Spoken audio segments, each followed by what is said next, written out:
لله نحمده ونستعينه ونستغفره ونؤمن به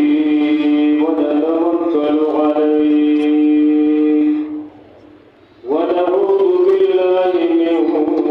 شرور أنفسنا ومن سيئات أعمالنا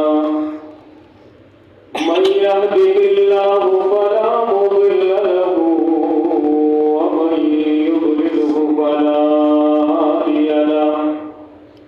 ونشهد أن لا إله إلا الله وحده لا شريك له ونشهد أن محمدا عبده ورسوله أما بعد فأعوذ بالله من الشيطان الرجيم بسم الله الرحمن الرحيم الذين آتيناهم الكتاب يتلونه حق تلاوته أولئك يؤمنون به وقال الله تبارك وتعالى